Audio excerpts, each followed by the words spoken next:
Fiction, science fiction, horror, fantasy, crime, LGBT, thriller. You have now entered the House of Mystery with your hosts, Eric Shapiro, David North Martino, John Copenhaver, and Al Warren. Heard on KCOQ 106.5 FM Los Angeles, 102.3 FM Riverside, and 105.0 AM Palm Springs. Welcome back into the House of Mystery. I'm Al Warren, and that's Mr. David North Martino. It is I, Al. Yeah, it is I. It is I. See? It's my full name again. Yeah, it's the end of the polite week. Remember that? This is for the Friday show, so it's over. And next week is going to be tough. 2 whips, double whip.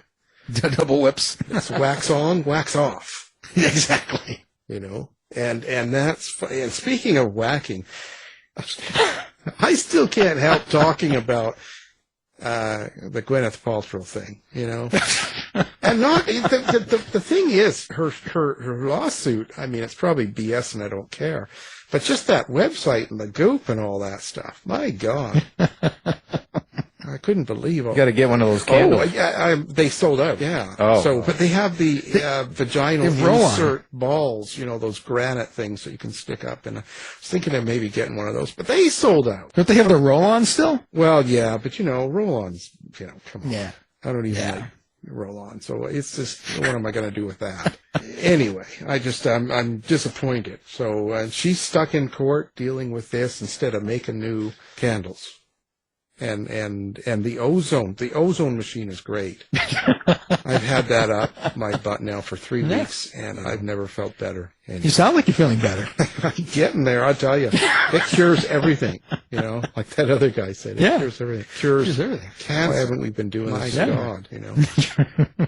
Well, now speaking of goop and Gwyneth Paltrow, we're going right into horror. And just laugh. That's a segue. You're slow, yeah. Okay, so now today we've got a horror writer, and he's written a book. He's written a few books, it looks like. We're going to get into the mind of Mr. Michael Clark. So thank you for being here. Well, thanks for having me. Glad to be here. Well, hopefully at the end of the show you say that. Well, I won't say it out loud if I'm not happy. So Hell on High is the new book. It's got an interesting name. It's got a great look to it and all that. Let's talk a little bit about that. How did it come about? It came about with my fascination for Mount Everest and the way if you climb the mountain and you die up there, they're going to leave you. It's just, it's too difficult to get you down. And some of these bodies over the years became landmarks. So there was, everybody that summited from the south side of the mountain would crawl past Green Boots, as he was known. And just the picture of him, I think he's missing now. Somebody threw him off the mountain or something, but he was up there for about 10 years. And, he's frozen. His coat is fraying in the weather and fading in the sun. And he's hard as a rock. And the snow is just like blowing over him. Like it looks like, better than any kind of a Hollywood movie could to decorate a set. He's just part of the mountain. And I wanted to kind of capture that in the pages. So that's what I started with. My wife is Brazilian, so her cousin said, "Hey, you should there's a lot of black magic in northern Brazil. And it's called Macumba. So you should start there." And I'm thinking, I didn't want to, write about voodoo because I don't know anything about that really. And I know more about Brazil than I know about New Orleans. And I didn't want to go to Salem, Massachusetts, because they weren't really, witches there. And even though I used to live in Salem, so I kind of put the two together. And what it is in the end is it's an adventure. It's a couple of adventures. I have a heroine. Her name is Juliana. She starts in Brazil. She's forced to leave because something terrible happens. She leaves her sister behind, her little girl, and then she starts working in the United States to rescue her. And in the meantime, she meets a mountain climbing guy. She has learned that she has a talent for hiking and mountain climbing, and he's got some connections. And the story takes place in the 70s, and it turns out that she could become the first woman to summit Mount Everest. So we're in 3 continents with this one, and it's all over the place. My previous story was a haunted house, so it was quite a different experience. Yeah, sounds like it. It's cool, but when you did this, when you were thinking about that, did you do research in that area of climbing Mount Everest and the people that have died there and stuff, some of their history? Oh yeah, you did, hey? Yeah, I mean it's. I wish I could say I traveled to Mount Everest and really did a deep dive, but no, I didn't. I did like what probably most of us do. First of all, I already had a fascination with Everest. I've read Into Thin Air a couple of times. I've read Sir Edmund Hillary's book. I love all the little specials and YouTube videos.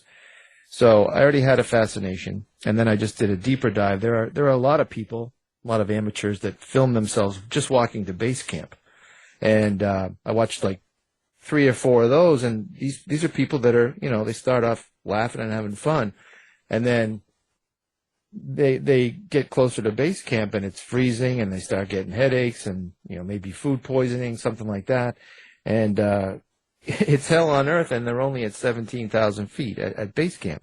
But 17,000 feet is also the highest point in the Alps, so there's no messing around up there. Yeah, that's crazy, Or you could have gone up there and just and died and then used that as the. Some do. A lot of people do. Like now, there's like 300 deaths up there. And most of them are up there, although I've heard that they're starting to clean them up, especially on the Tibetan side. The Chinese are, getting rid of the landmarks. And, and then I also heard recently that they're starting to do that on the Pali side, and it costs between $40,000 and $80,000 to get one body down. Wow. No wonder they have to move. No messing around. But in the 70s, like nobody came down. It was you die up there, you're staying. Right. Well, couldn't they send Wonder Woman up there? Or? Well, she doesn't have a coat, so she would need to cover up. When those people go up there and they die up there, do they not have any family or relatives that will pay to bring them down, or they just didn't? Like, why is there so many? Yeah. Do you have Hulu? I mean, there's one on Hulu that's brand new, and it's like got the most modern, camera equipment and everything. I mean, it's just beautiful. I mean, if you want to get a real sense of, not like I've been there, but yeah, it's the best sense of what it's like to climb through the Khumbu Ice Fall and see how big these things are that could fall on you, or just how big the valley is. And it's really captured well. And this guy, he's up there looking for his dead brother, and he leaves his beautiful wife and 2 young kids behind to do it. For just to find a body, I mean, you could be another body. Yeah. It's just, it's nuts. And a lot of these guys are, family men, and it's just, they're driven, they're driven to climb this stupid mountain. And, they risk everything to do it. And there's so many stories, and most of it's on YouTube. Just people that, got lost overnight. They have to bivouac, no tent, overnight, and then somehow this guy survives, and it's nuts. It fascinates me. I can't believe people do it. Yeah, neither can I. But every day that you're alive over the years, you start to see how unusual a lot of people are in this world that we're living with. So, in a way, I'm not so surprised, but it's kind of crazy. How do you get into the mindset of these characters? Like for instance, Juliana, the 19-year-old Brazilian.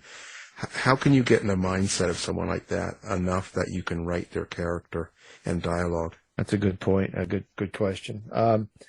Well, I think I pictured my wife as her. Pictured her being younger. So you kind of have like a model for. I borrowed one of the names from my cousin, and so I've been to Brazil. I've spent about a year of my life there, on and off. I can speak Portuguese like a baby. I use somebody as a base for the character, and I know some of the basic words, and I just go from there. It's easy when you can picture the person. How do you write the character that the person that's died on the mountain? How do you cover that kind of a person? In this book, we don't really cover a corpse that's already there, although they do pass them on their way up the mountain. And without getting into spoilers, you'll get to know somebody before they die on the mountain. So the character is alive and breathing, and already kind of fleshed out, so to speak. And then something happens. Well, did you find when you were doing your research what drives people to climb Mount Everest? I'm still shaking my head. I mean, it's just watch one of these base camp videos. Like, it looks like it's going to be fun, and everybody's bumming by the time they get up there. It's just like, why would I want to spend not only all the money to get over there, but then you're going to get sick, basically, or you just really have a bad time. Or at least freeze to death. They're staying in basically plywood boxes. That's the tea house rooms. It's just the worst of the worst, and crapping in a hole. So it doesn't sound fun at all, except for hey, I did it. Wow. That kind of a thing. And then people just go the rest of the way up the mountain just because it's there, and that's a famous quote from Hillary. When you're putting this together, I see it's something I always ask is so, do you start with the characters, do you start with the story, or do you start with the setting? And it seems like all three have their important parts to the story, and it sounds like you kind of had the idea. How do you typically write a book? From a scene, from or the one thing that I want definitely to be in the book, like in this case, the dead bodies on Everest. Some people go missing. Mallory, they found him a while back, but his climbing partner, Sandy Irvin, is still missing. They just can't find a lot of these people. Yeah, I start with a scene or a couple of things, and then I build around it. I obviously Brazil was another part of it that I had to connect the two, and it's not really like, I'd say that the Everest part of the book is about a third of it. There's a lot of, the first part is about Brazil. The second part is being in the United States. Like I said, it's an adventure, and they've got to get from point A to point B, and there's a lot of setup. But in a haunted house, there could be something around any corner. In this one, that tension of a haunted house is not there, but the adventure of it is. Like, first of all, the immigration part was also taken from YouTube and real life illegal immigration, people crossing borders. They have to, if you start in Brazil, you've got to cross 11 borders. And the worst part of that adventure or journey is a jungle in the border of Colombia and Panama. Not only does it have jaguars and crocodiles and, every insect known to man and snake, but there's also a drug-running, guerrilla army in there that will kill you for no reason. And this is real. And you could watch any one of these videos on YouTube too. And it's just real-life people that are so desperate. Like, they fly, nowadays, they fly from all over the world to Brazil because it doesn't have like a lot of visa requirements. And they come up through. So we're not just getting Mexicans over our border, and I'm sympathetic to these people that are so desperate that they have to do that. We're getting people from all over the world. In the video, there's I think it's called CBS something. And the name of the jungle is the Darien Gap, if you want to look it up. But, the guys from Iran, they fly from all over the world to come here and find a better life. And it's really sad, and it's really, really dangerous. It's sort of sound like Texas. Well, I have them coming up through Arizona, but the thing that you're talking about, the news this week. Yeah. Well, my son was recently stationed in El Paso, and he used to look across. I haven't asked him yet, But I know he could see one of those camps. I don't know if it was on the El Paso side or on the Mexican side, but he could see one right out of his window, and that's where it happened. Like, I think it was in Mexico, but I don't know if that was the one he could see or not. But yeah, it's exactly like that. And one thing I did do, I was invited to a wedding down in Puerto Penasco, Mexico, and we had to fly to Phoenix and drive down through the Arizona desert and through this town called Sonoita, Mexico, and then drive all the way straight through Mexico, which I was nervous about because I've heard it can be a little bit nerve-wracking. And there's like a beach resort, and then when you get there, you're okay. So I was able to see that part of the land and where people really do sneak over and what it's like. And I'll tell you, it's big. That desert is big, and God bless anybody that has to do that. Yeah, it's crazy. It sounds like, okay, so this is a horror and an adventure, I guess a thriller in the same time. Did you write this completely out of, for entertainment purposes, for a story, or is there something more to this? Do you have some like social commentary? Well, it doesn't have to be social commentary. It could just be some meaning, and it maybe a meaning for yourself or to you. Like sometimes people write a story and it means something to them. It might not necessarily mean the same thing to the reader. And plus, things develop, like, commentaries, or you might say a subtext, but that sometimes happens organically, like it wasn't intended, but just it came out of the story. So do you think, is there something like that attached to this? Not really commentary, except I do write, something about, why did I choose Brazil? Because I don't know if you heard about the controversy of the book American Dirt, written by a woman, like a white woman that says she was married to an immigrant. It was picked by Oprah Winfrey to be her, in her choice of the month, or however she does it.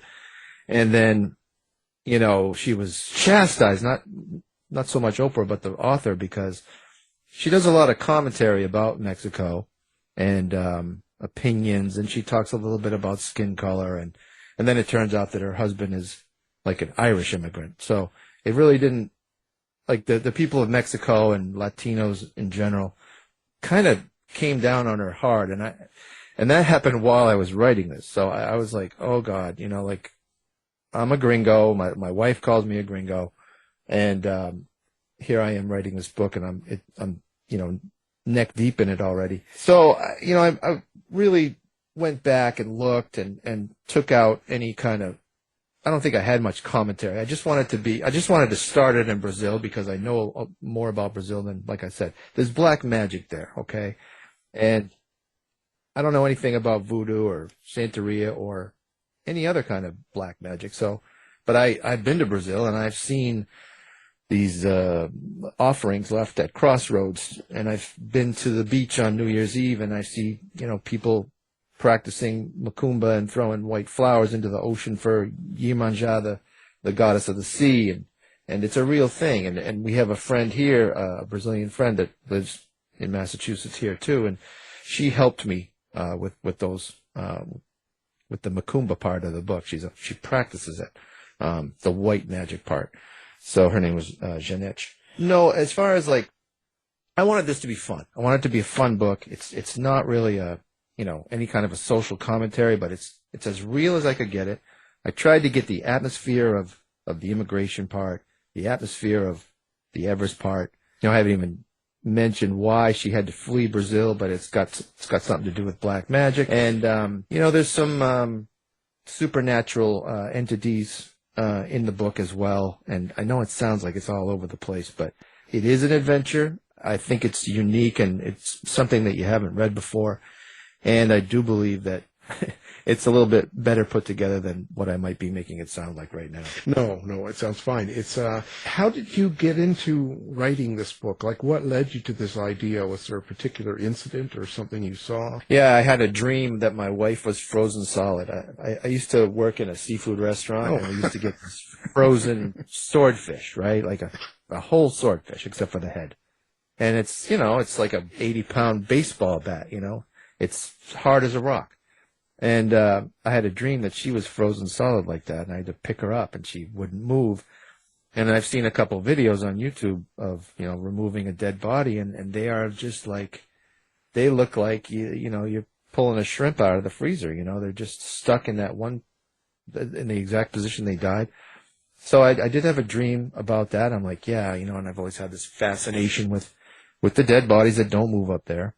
And then, just married it to the Brazil part. And then if I'm going to write something supernatural, I really like ghosts, and I like witches or black magic kind of a thing. I'm not so much into demons or, stuff like that. I do like serial killers too. I saw you did a bunch of stuff on serial killers. Yeah. But I have yet to write a novel about them. One is in the works. I'm halfway into another novel now, and I was inspired by I'll Be Gone in the Dark. I always have this eternal fascination, like, why? And I can't wrap my head around it. Do you feel like you've gotten closer to that? No, I've gotten to realize that there is no difference. Usually when you meet a killer, if you didn't know they were a killer, you probably wouldn't know it.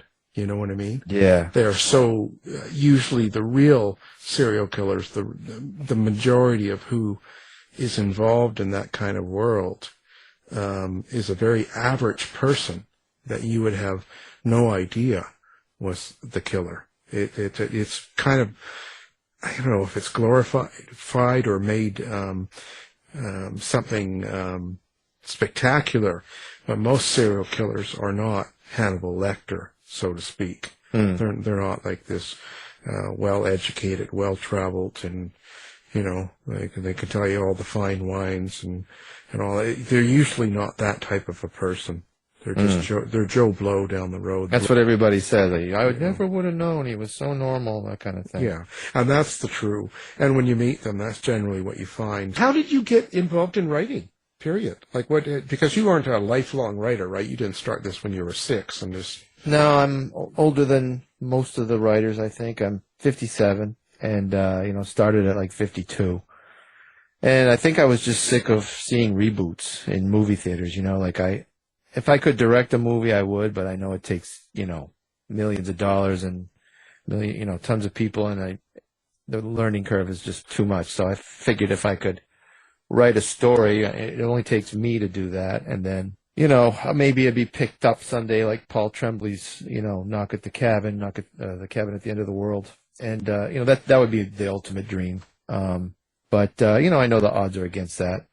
And, so it was born out of like, why are they rebooting Pet Sematary? It's like, it's almost the same movie. And Batman, why do we, have to see I love Batman, but they're ruining it, give him a break and maybe come up with a new character or something like that. I don't know, but, they're so worried about their money and they need to go with something tried and true. And if you want to break through with something new, you really gotta, I don't know how to do it. I haven't done it yet, but that's the goal, to somehow break through and elbow my way into, the public entertainment sector. I don't know.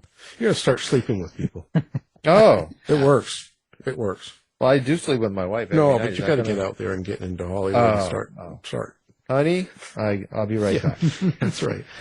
No, it's a tough business, and you never know. There's no answers to it. There's no answers. You just got to focus on what you do. Yeah. The more you can focus on your writing and not so much on the noise around you, I think the better you become and the better at it you become, because there's so many distractions, and the more popular you get, the more distractions there are.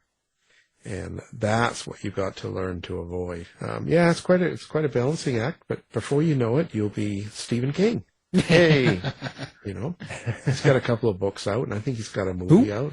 Yeah, Steve King. Yeah, I think I've heard he's hard to find, but I think you can find him in a bookstore or two. I actually met him. I met him 40 years ago tomorrow. I have a signed copy of Christine. I was 17 years old, and I forgot it's tomorrow, but it's 3/31/83. And so I asked him, I said, what do you what's coming up after Christine? He says, well, it's a book called Pet Sematary, blah, blah, blah. So that's my little Stephen King story. Yeah, you should have told him, listen, forget it, stop. You don't know. I should have told him that to not okay the reboot of the second movie. Oh, I think it's at a point where he doesn't care, and as a writer, it's out of your hands. No. When things get optioned, they option it. They have control. You have a lot less control over what they're going to do with your book. Yeah, true. Until you become a big shot like he is now. Back then, he probably didn't have that much say, and it's a good amount of money, and you take it, and you don't worry about it.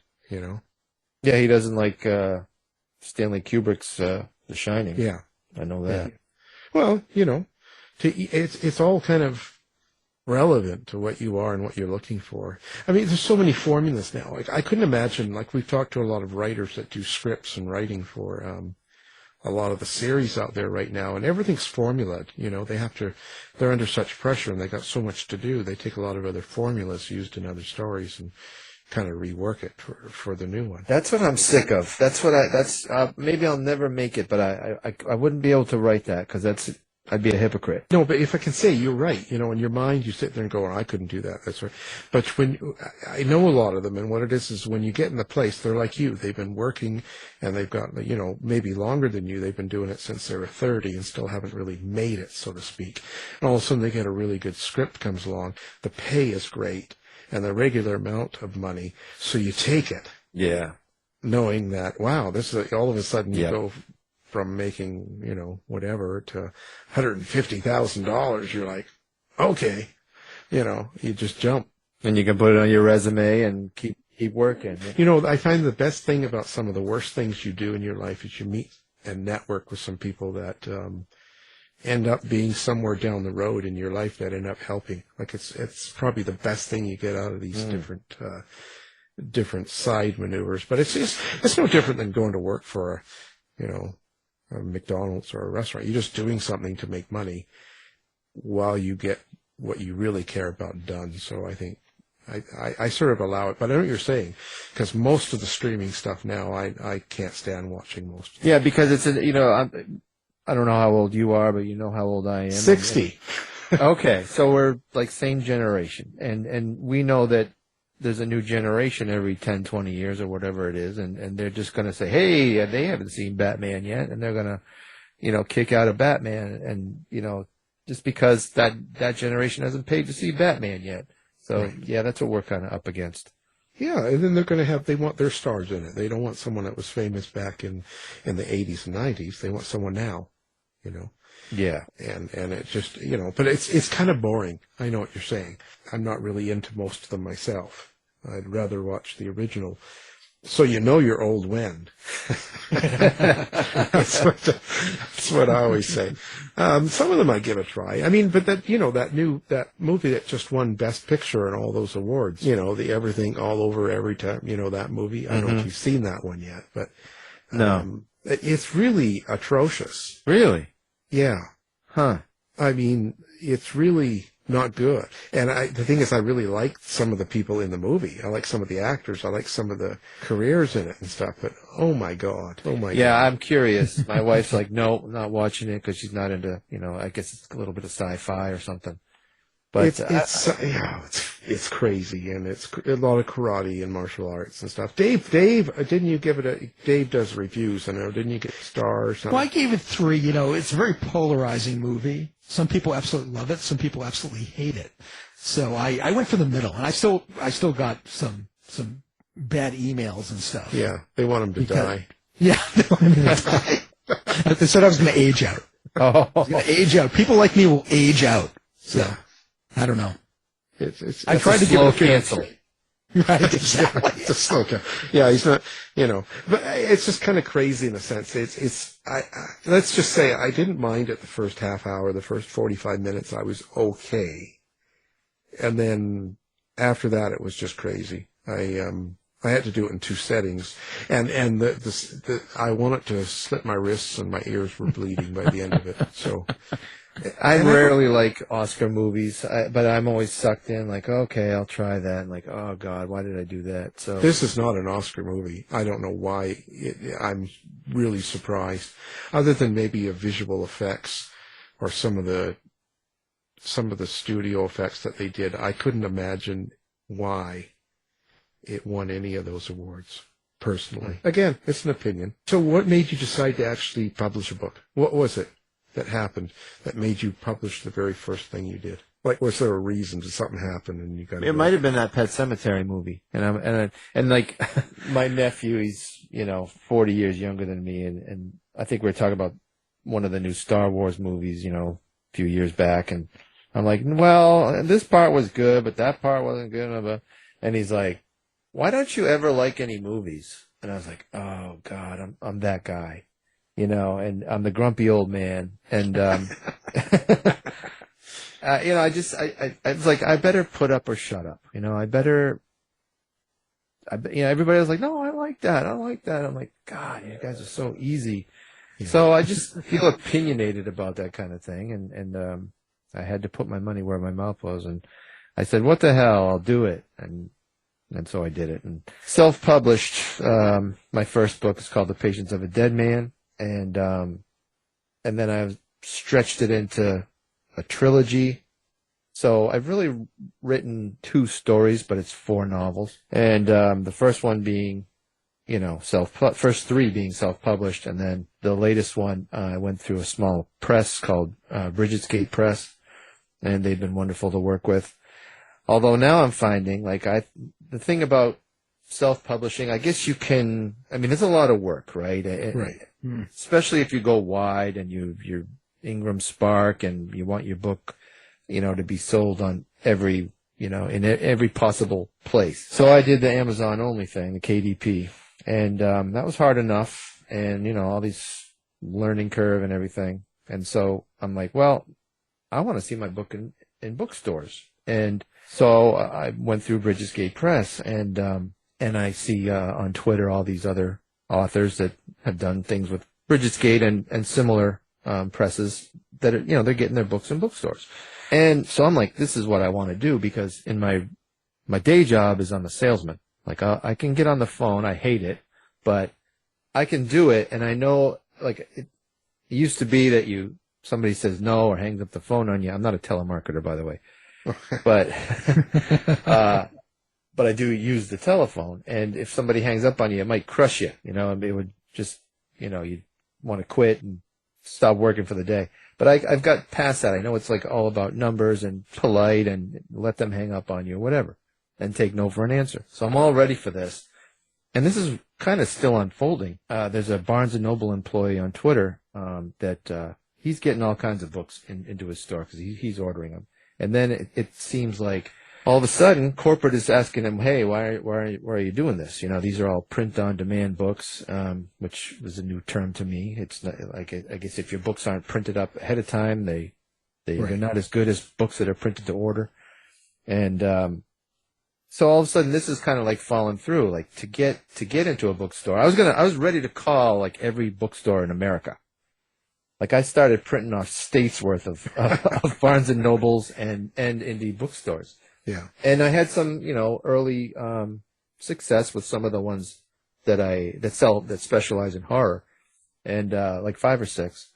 And then I started running into some roadblocks and this print on demand thing. So this is kind of a half a thought, but I just wanted to let you know where I am right now.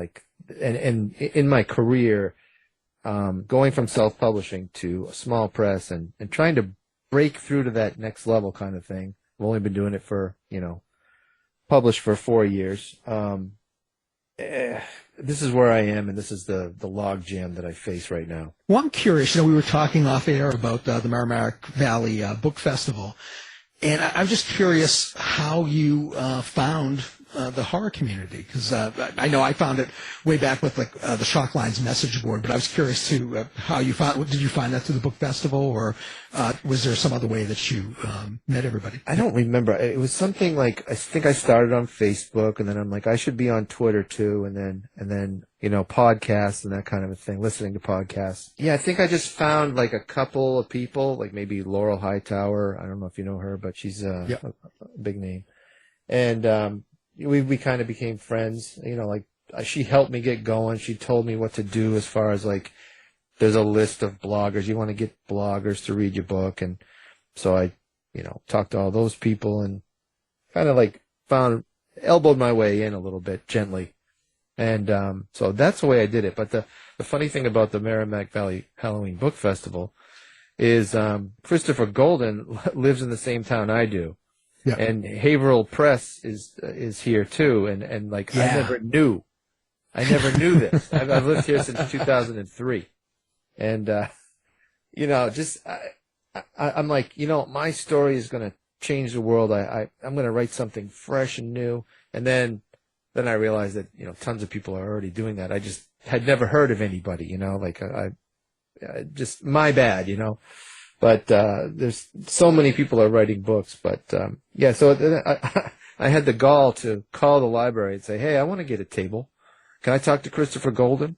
You know, and now that I know he's New York Times bestselling Christopher Golden and all this stuff, I'm like, you know, what you don't know, like, even though I was 52, I was acting like a dumb kid. Yeah, but you know, it's just one of those things. You live and learn, right? You're going through it, and that's how that you're never going to know until you do it, type thing. Yeah, you don't know what you know, and you're making mistakes, and sometimes it works out. Like, he's probably looking at me like, this guy wants a table, you know. Yeah. So, Well, but I got a table for the first time this year. yeah, but you don't know till you ask, right? You don't know till you get in there and That's it. and start. You got to take your swings, you know, and Yeah, just don't be obnoxious. Well, yeah, just you get in there and you just want, you know, the worst they can do, right? Really is just say no, Yeah. right? Yep. You know, and if they laugh at you, then you get their name and you follow them and you hunt them Right. down and kill them. Yeah, he lives in my town. I'll egg his Yeah. house. Yeah, I know where you live. I know where you get your check. That's what I do. I've got a huge amount of bodies here stocked up. So now I also noticed that you did have a problem with, I guess you call it book theft in a sense. Someone else selling your book, and you're not really making anything of it. It's kind of like hijacking your material. I don't really want to call it Piracy? Yeah, piracy, I guess, is the best way to do it. Yeah, How did that happen? It was just, I'm still, in Bridget's Gate Press, it's still kind of like, what the hell happened? The book came out March 9th. Today's March 30th. So, you know, they were planning on doing that. And then there was a pre-order up for a 99-cent ebook. And that was up since like mid-January. So we're pushing, you know, pre-sales and everything. And just looking for numbers. I mean, obviously we're not going to make money off 99-cent ebook, you know, but my first time with a publisher, I'm like, yeah, I'm going to make myself more desirable to my publisher and publishers like them. It comes time for like the 8th or something, like they go to upload the paperback and then it's flagged for copyright infringement. And I'm like, and they're like, well, do you know of anything in your book that would be, infringement? And so I go through the whole damn book and I'm like, well, I quoted a song here and I did no. And then Amazon, meanwhile, is just the worst. There's 3 departments. They don't talk to each other. It could have been, dealt with a 10-minute phone call. If you could even call one of these departments, there's no phone number. And this is Amazon. Right. Yeah. And, God forbid. So it goes on for 4 days and like the book is on Amazon. It's posted on Amazon, shipped by, what was it?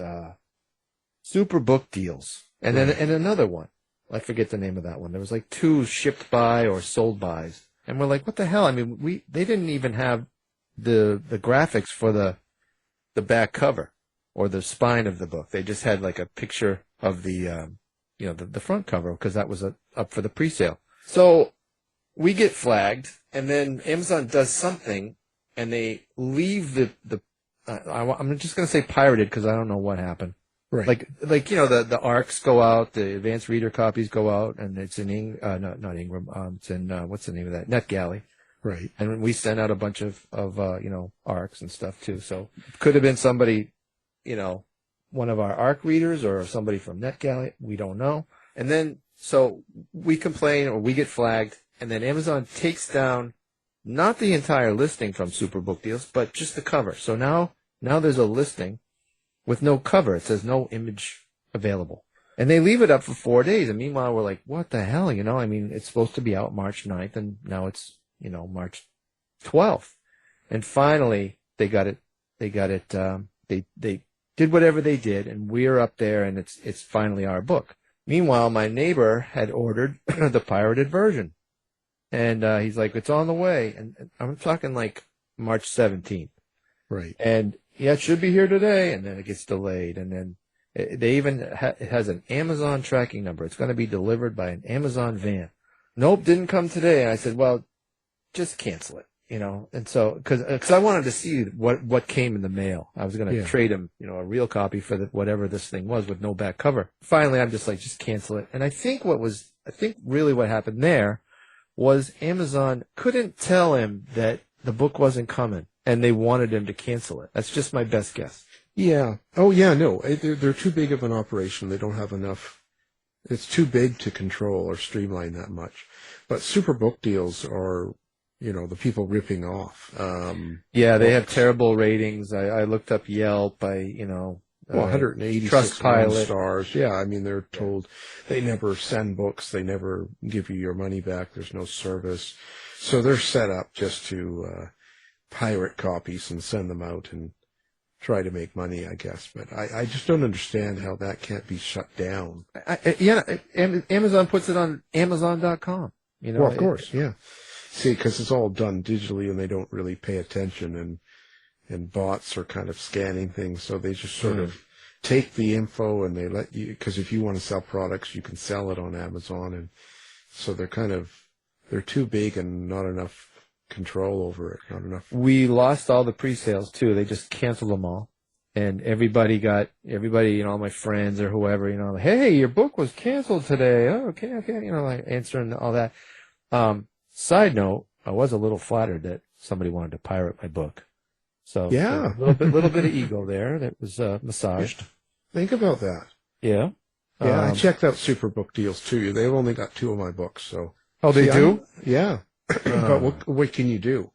I just don't know what you can do. I don't know, but they're out of Maryland. I mean, it's just, you'd think that Amazon would do something about it, or just ban them or something. I don't know. Yeah, and not let them use their platform, right? Right. Mm-hmm. You know, it's a whole new world. Got to learn how to use it, I guess. Well, that's, at least I don't know the old way of doing it, so I don't have to forget. Well, the old way was just the big boys, you know, and a few small publishers, and now the independent publishers you got to be careful of, because a lot of them don't go broke. A lot of them don't do very much for you. A lot of them don't really do much for what they take in it, and some do, you know. So you got to. I think they're still guarding their stuff too. I think they're the ones that you know said something to Barnes and Noble, and like even just today, like I chose New Jersey to start. Like this was last week. Practice my spiel.